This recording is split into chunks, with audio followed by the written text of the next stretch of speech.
आप सबका सीजेडएमए क्लासेस में स्वागत है। आज हम आर्मी पेपर सेट नंबर 11वां करने जा रहे हैं। अभी तक 10 सेट हमारे कंप्लीट हो चुके हैं।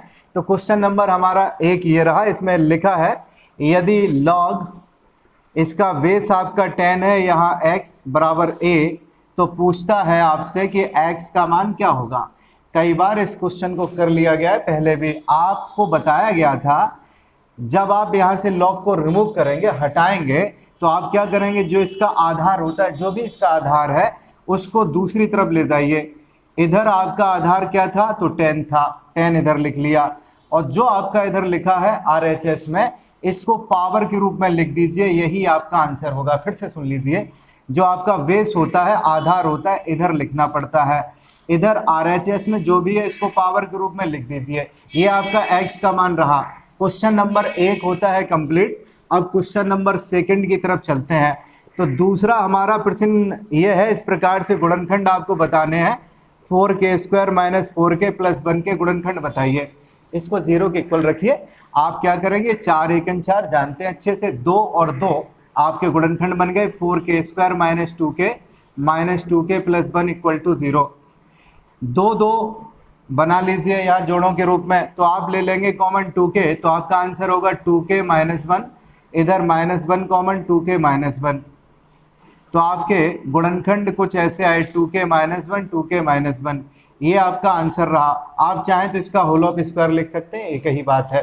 क्वेश्चन नंबर 2 समाप्त हुआ। तीसरे की तरफ चलते हैं। क्वेश्चन नंबर 3 हमको एक श्रेणी दे रखी है, 125 है, 64 है, 27 है, यहाँ 8 है। आप अच्छे से जान पाए कि 5 का क्यूब, ये 4 का क्यूब आपका, ये 27 है, 3 का क्यूब, ये आपका 2 का क्यूब। इसका मतलब यहाँ आपका क्या होने वाला है, 1 का क्यूब। मतलब आप 1 यहाँ पे फिलअप करेंगे, 1 होगा इसका आंसर। अब इसके बाद में 4th नंबर जो हमारा क्वेश्चन है, लिखा है एक चतुर्भुज के 3 न्यून कोण हैं और प्रत्येक 40 डिग्री है, तो चौथा कोण बताइए। आपसे लिखा है कि 3 कोण जो है 80-80 डिग्री के हैं। इसका मतलब तीनों कोणों का योग आपका कितना हो गया, 240। और जो चौथा कोण आपसे पूछ रहा है, इसको हमने x मान लिया। और आप अच्छे से जानते हैं कि इन चारों कोणों का जो योग होता है आपका, वो 360 होता है। x बराबर वैल्यू क्या होगी, 360 में से आप लेस कर देंगे 240, तो आपकी वैल्यू बचेगी 120 डिग्री। यही आपका प्रॉपर आंसर रहेगा क्वेश्चन नंबर 4 का। अब क्वेश्चन नंबर 5 की तरफ चलते हैं। तो 5वां प्रश्न हमारा ये है, आपको जोड़ना है। कुछ इस प्रकार से बात लिखी है, 1 1 7 यहाँ कम होता हुआ चला गया है। क्या करेंगे, कितनी बार है, तो 4 बार है। 7 चौको 28, 8 लिख देंगे, 2 हासिल हो गया। 7 7 14, 7 21, 21 और 2 कितना हो गया, 23 हो गया। 23 का मतलब फिर से 2 हासिल है। यहाँ तीसरे नंबर पे आ जाइए, 14 14 और 2 16, 16 मतलब 6 हासिल, आपका 1 रहेगा। 7 और 1 कितना हो गया, 8 हो गया। तो 86 38 इसका आंसर रहेगा। क्वेश्चन नंबर 6 के ऊपर अब बातचीत कर लेते हैं। क्वेश्चन नंबर 6वां हमारा लिखता ये, एक आयताकार मैदान की परिधि ज्ञात कीजिए जिसकी एक भुजा आपकी दे रखी है 40 और दूसरी भुजा है 10। यानी कि लेंथ आपको 40 हो सकता है, लेंथ रही हो, या फिर आपकी ब्रेड्थ हो यानी कि चौड़ाई। एक 40 है तो दूसरी आपकी 10 है।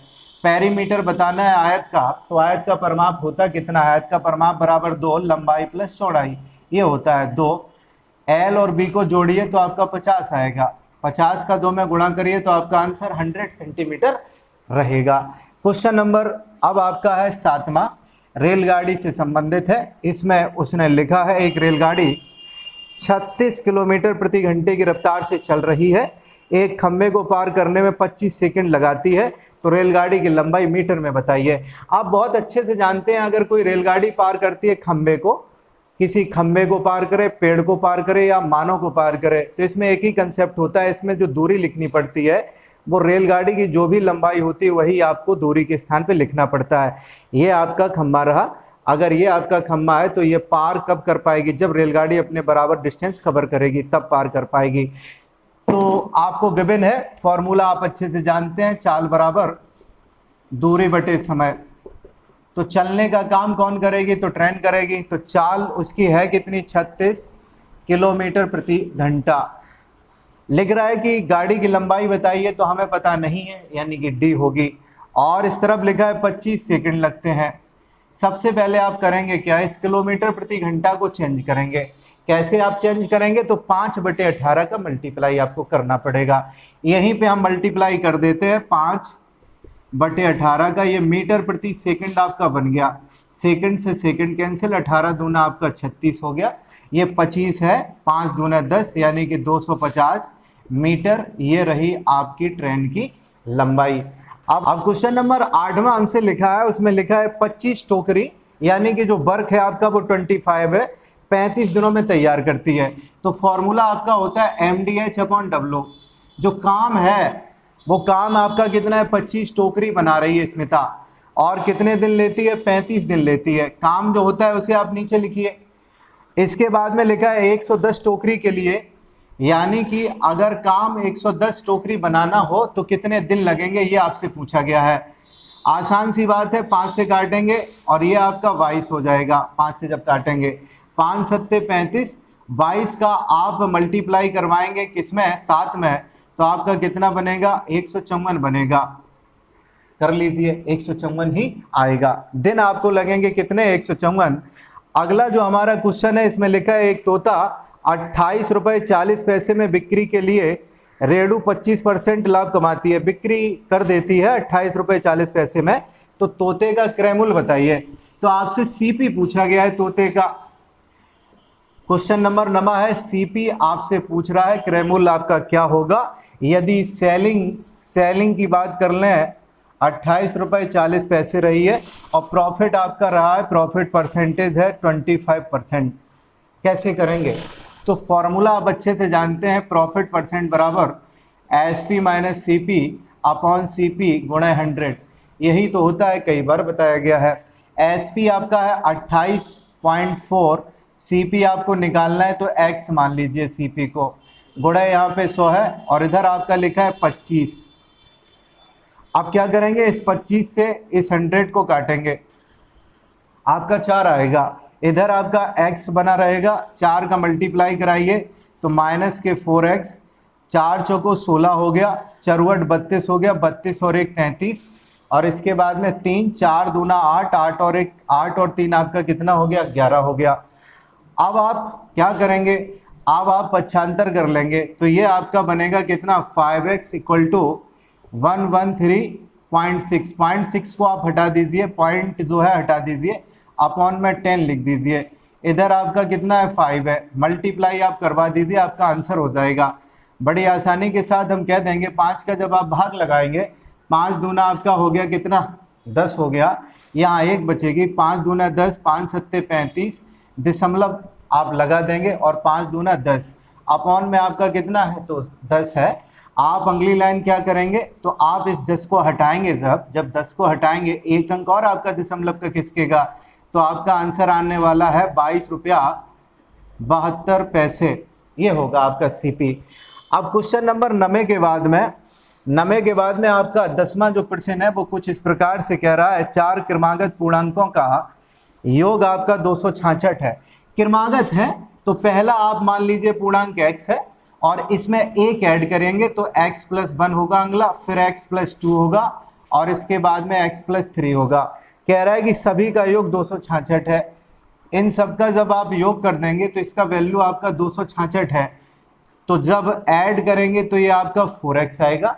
3 2 5 और 1 कितना हो गया, इसको जब ऐड करेंगे तो कितना हो जाएगा, 6 होगा, इक्वल टू 266। तो 4x बराबर आपकी वैल्यू आएगी 260। x बराबर आपका क्या होगा, तो 4 से जब काटेंगे 6 बार ये जाएगा, और 4 पंचे 20 हो गया। आपसे पूछा क्या गया है, तो पहला पूर्णांक आपने x माना था, तो आपसे यही पूछा गया था, 65 आंसर हो जाएगा। अब क्वेश्चन नंबर 41 आपका है, सरल करना है। इसमें सरल करना है, लिख रहा है कि 3 - 5 + 2 × 3 + 5 - 2। सिंप्लीफाई करना है, इसको सरल करना है। आप जानते हैं वर्डमस नियम से ब्रैकेट आप सबसे पहले हल करेंगे। 5 और 2 आपका कितना हो गया, 7, तो ये -7 और 3 का आपका मल्टीप्लाई 7 या 21 हो गया, +5 - 2 है। अब क्या करेंगे, 21 आपका माइनस का है, 5 प्लस का 5 और 3 हो गया आपका 8, लिखेंगे माइनस के 23 और प्लस के आपके 8 हैं। 23 में से जब 8 आप लेस करेंगे तो आपका माइनस का 15 आंसर आएगा। क्वेश्चन नंबर ये हमारा समाप्त होता है 41। अब चलते हैं, यानी कि 11वां क्वेश्चन था। अब 12वें प्रश्न की तरफ चलते हैं। लिख रहा है 0.5 की पावर 4, पॉइंट है 0.5 और इसके बाद में माइनस का निशान इधर लिख रहा है 0.4 की पावर 4, अपॉन में इसने लिखा है 0.5 की पावर 2 प्लस 0.4 की पावर 2। आप इस क्वेश्चन में करेंगे क्या कि आप 4 बार गुणा करेंगे? नहीं, इतना समय वहाँ नहीं होता है। तो आप ऐसा करिए, यहाँ वर्गांतर यूज़ करिए। क्या करिए? वर्गांतर यूज़ करिए। क्या होगा वर्गांतर? तो 0.5 यहाँ इस प्रकार से लिख लीजिए 4 को, इधर इसको भी ऐसे ही लिख लीजिए। जैसे ही आप इस प्रकार से लिख लेंगे तो ए स्क्वायर माइनस बी स्क्वायर बन जाएगा। ए स्क्वायर माइनस बी स्क्वायर जब आप कर देंगे तो बड़े आसानी के साथ जो आपकी हर में व्यवस्था लिखी है वो कैंसिल आउट हो जाएगी। इसको आप ए कहिए, इतना आपका लिखा है इसको ए कहिए, और ये आपका जो लिखा है इसको आप बी कहिए। तो ये ए का स्क्वायर और ये आपका बी का स्क्वायर, तो आपका बनेगा क्या? ए माइनस बी और ए प्लस बी। जब ए माइनस बी आप करेंगे तो आप कहेंगे 0.5 का स्क्वायर, जो आपका लिखा है कुछ इस प्रकार से 0.5 का स्क्वायर प्लस 0.4 का स्क्वायर, और इसको एक ब्रैकेट में कर दीजिए। ये आपका बना क्या? ये आपका बना a प्लस बी। इसके बाद में अगला ब्रैकेट चालू होगा तो यहाँ लिखना पड़ेगा 0.5 का स्क्वायर माइनस 0.4 का स्क्वायर। ये आपका दूसरा ब्रैकेट है। अपॉन में आपका लिखा है 0.5 का स्क्वायर प्लस 0.4 का स्क्वायर। इससे ये आपका कैंसिल आउट हो जाएगा। अब आप इसको सरल कर सकते हैं। इसको भी सरल करने के लिए आपको दोबारा से वर्गांतर लगाने की ज़रूरत है, या फिर आप डायरेक्ट कर दीजिए। दोनों बातें हैं, कोई वर्गांतर लगाएगा लग जाएगा, लेकिन आप डायरेक्ट कर दें तो ज़्यादा अच्छा है। तो इसका आंसर होगा 0.25 और यहाँ लेस करना पड़ेगा 0.16। जब आप घटाएंगे तो आपका आंसर होगा 0.09, ये आने वाला है। अब 42 क्वेश्चन के बाद में अब हम चलते हैं 43 नंबर पर, यानी कि ये आपका 13वां प्रश्न रहेगा, क्वेश्चन नंबर 13। इसमें लिखा है घनमूल आपको निकालना है 216 और इधर 000 है। अगर यहाँ घनमूल ना होता तो वर्गमूल होता तो बड़े आसानी के साथ 2-2 के जोड़े बनाते, लेकिन यहाँ घनमूल है तो आप किस प्रकार से लिखेंगे? लिखने का क्या तरीका रहेगा? तो 6 गुणे 6 गुणे 6, इधर 10 गुणे 10 गुणे 10 आप कर देंगे। 3-3 के जोड़े आपको बनाने पड़ेंगे, तो आपका आंसर 6 गुणे 10 मतलब 60 होने वाला है। अब क्वेश्चन नंबर 14वें की तरफ चलते हैं। तो ये आपका प्रश्न रहा, x का मान बताना है और अनुपात के रूप में वैल्यूज इसने दे रखी हैं 8:9, x अनुपात आपका 18, x का मान बताइए। ये तो बिल्कुल आसान है, इसको आप बराबर समझ के चलिए। ये क्या है? ये बराबर का निशान है, लगा लिया। इधर आप करेंगे 8/9, इधर आपका है x/18, 9 दूना 18 कर दिया हमने। x बराबर वैल्यू 8 दूना आपका हो गया 16। ये क्वेश्चन नंबर 14वां समाप्त होता है। अब 15वें की तरफ चलते हैं। अंडर रूट में व्यवस्थाएं लिखी हैं, ऑप्शन के हिसाब से चलना पड़ेगा। यहाँ 60 लिखा है, इसके बाद में इसने लिखा है 15 माइनस √135 बराबर √x। तो आपको बताना पड़ेगा x का मान क्या है। बहुत आसान सी बात है, x का मान आपको बताना है। सबसे पहले इनके फैक्टर करिए। इनके फैक्टर क्या होंगे? तो 15 चौको 60 होता है, तो आप लिखेंगे 15 चौकों का मतलब 2 दूना 4 हो गया। इसके बाद में आपका ये कितना रहा? तो ये आपका 15 है, और ये 15 निम्मा 135 होता है। 15 गुणे 3 गुणे 3 बराबर √x। अब आप देखेंगे कि सभी में एक फैक्टर कॉमन है, √15 √15 तो इसमें होगा क्या? देखिए और समझिए। यहाँ से आपका 2 बाहर आ जाएगा, तो 2√15 लिख सकते हैं। फिर आपका है √15, यहाँ आपका है 3 √15 बराबर √x। ये 2 √15 और ये 1 √15 दोनों प्लस के हैं, ऐड हो जाएंगे, यानी कि ये आपका बनेगा कितना? 3 √15, और ये आपका माइनस का 3 √15 गिवन है। तो आप अच्छे से जानते हैं ये कैंसिल आउट होगा। कुछ लोग ये नहीं समझ पाते कि ये कैसे आपने कर दिए 3, तो हम उनको बता देते कैसे कर दिए। यहाँ आप अच्छे से देख पाए कि √15 आपका कॉमन है, ले लिया आपने। यहाँ से आपका 2 बचेगा, प्लस का निशान, यहाँ कुछ नहीं तो 1 बचेगा, इसलिए 2 और 1 3 हो जाएंगे, 3 √15 बनेंगे। और आप एक और अच्छे से बात जानते हैं कि आखिरी में एक जैसी चीजें हैं तो ये जोड़ और घट सकती हैं, इनमें भाग और गुणा भी हो सकता है। अब क्वेश्चन नंबर जो 15 था, इसका आंसर क्या बनेगा? तो ये आपका वैल्यू 0 √x, तो x का वैल्यू भी आपका 0 ही रहेगा, x बराबर 0। इस तरीके से आर्मी सेट नंबर आपका 11वां जो था, ये सेट नंबर 11 जो था वो समाप्त होता है। अब सेट नंबर 12वां देख लेते हैं। इसमें पहला क्वेश्चन है ए की आयु बी से 25% कम है। अब इसने लिखा है ए की आयु बी से 25% कम है, तो सबसे पहले आप 25% की भिन्न निकालिए। कैसे निकालेंगे? 25 और बटे कर देंगे 100, 25 चौको आपको हो गया 100। ऐसा कम है तो माइनस का चिन्ह लगाइए। कौन कौन कैंडिडेट हैं? तो आपका एक ए है और दूसरा आपका बी है। कम कौन है? ए की आयु बी से कम है, इसका मतलब ए का आयु आपको कम लेना और बी की आयु ज़्यादा लेनी है। तो बी की आयु आपकी 4 हो गई, 4 में से 1 कम करिए तो इसका मतलब ए का जो आयु होगा वो आपका 3 रहेगा। इसके बाद में वो पूछ रहा है बी की आयु ए से कितने % अधिक है। बी की आयु ए से कितनी ज़्यादा? तो आप कहेंगे 1 ज़्यादा। किससे? बी की आयु ए से जिससे हो उसको अपॉन में करिए, गुणा 100 कर दीजिए, आपका आंसर आ जाएगा 33 सही 1/3%। ये क्वेश्चन नंबर 1 का आंसर आपका रहा।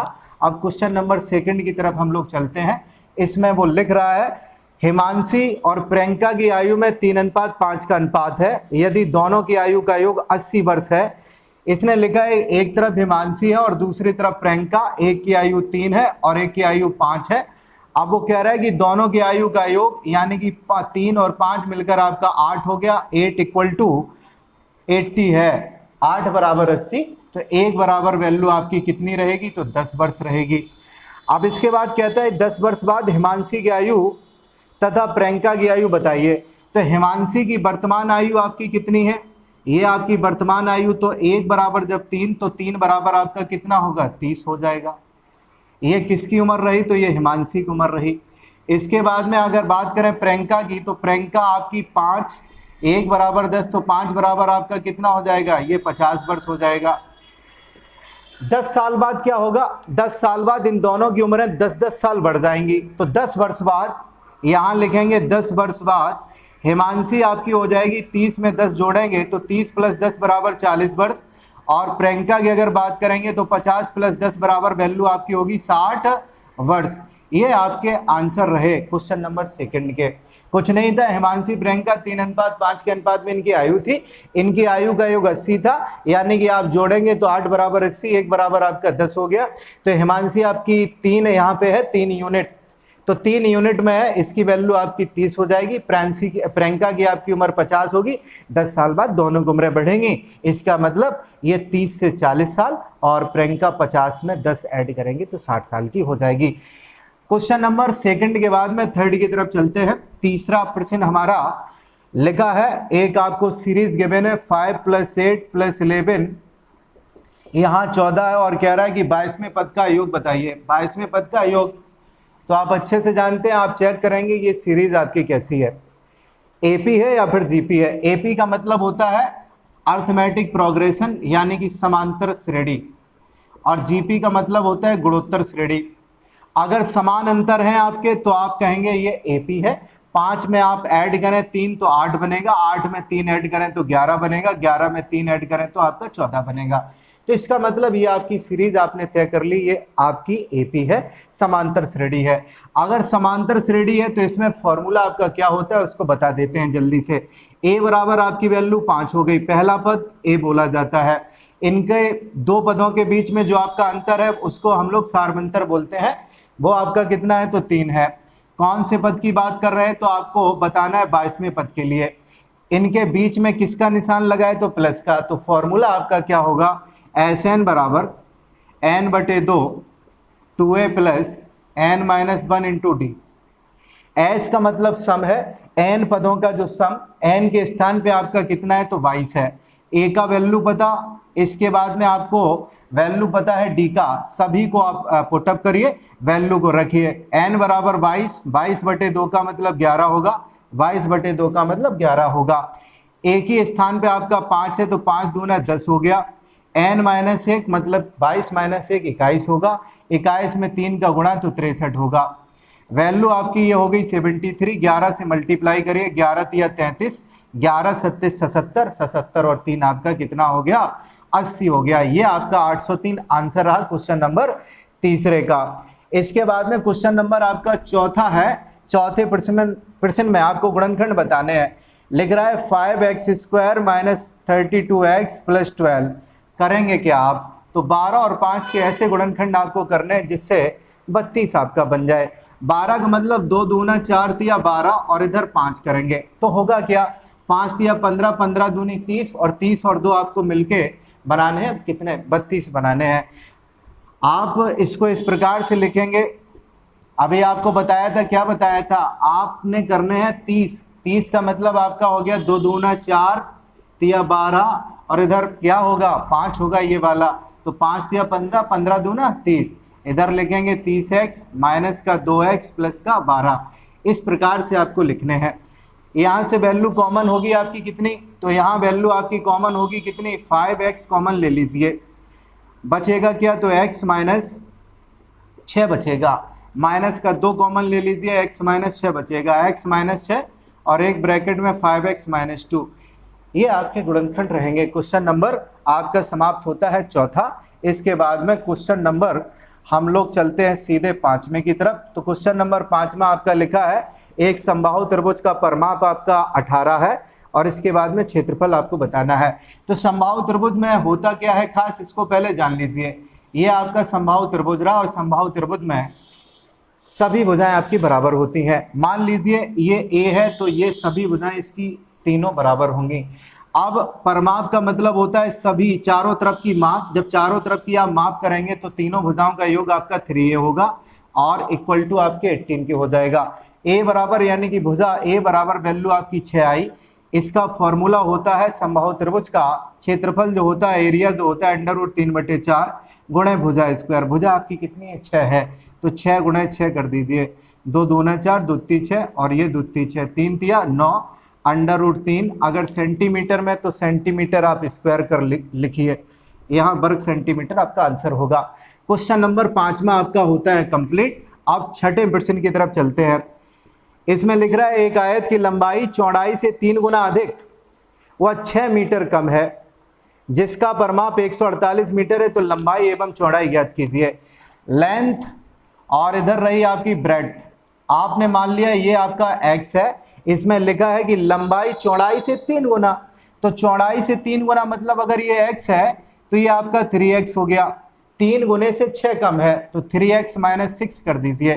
परिमाप का आप फॉर्मूला जानते हैं 2 L प्लस आप b कर देंगे तो 2 के स्थान पे 2, L का मान आपका कितना, तो L का मान आपका होगा 3x - x लिख दीजिए, प्लस x कर दीजिए। इधर आपका है 148, 2 से काटिए, 2 सत्ते 14, 2 चौको 8, 4x और माइनस के 6 इधर आप करेंगे तो यह 80 हो जाएगा, -6 इधर 80 बनेगा। और इधर आपका है 4x, x बराबर आपकी वैल्यू कितनी आई 20।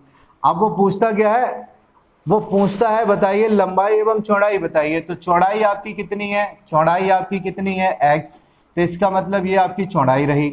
लंबाई की अगर बात कर लें तो लंबाई आपकी क्या होगी, तो 3x का मतलब 20 या 60 - 6 आप करेंगे तो इसका मतलब ये आपकी 54 सेंटीमीटर रहेगी लेंथ।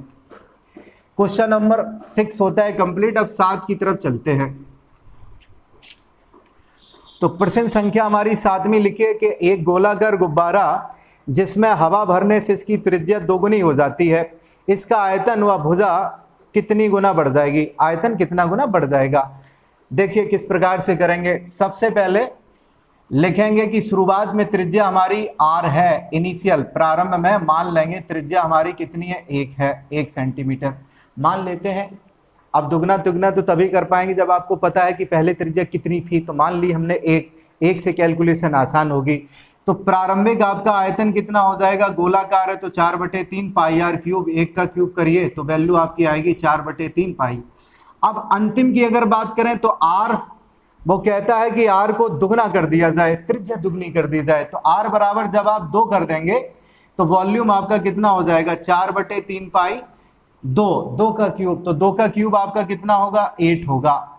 अब देख लीजिए 4/3 पाई इसका कितने गुना है, तो आपको साफ साफ दिख रहा होगा ये इसका 8 गुना है, क्योंकि इन दोनों में यही कॉमन है। अब बचा कितना आपका 8 गुना, ये आपका 8 गुना आंसर प्रॉपर इसका रहने वाला है। अब 8 नंबर प्रश्न की तरफ आते हैं, 7 हो चुके हैं कंप्लीट। 8 नंबर पे लिखा है x² - 13x + 42 = 0। 7 × 42, 7 और 6 13 हो गया। x² - 7x - 6x + 42 = 0।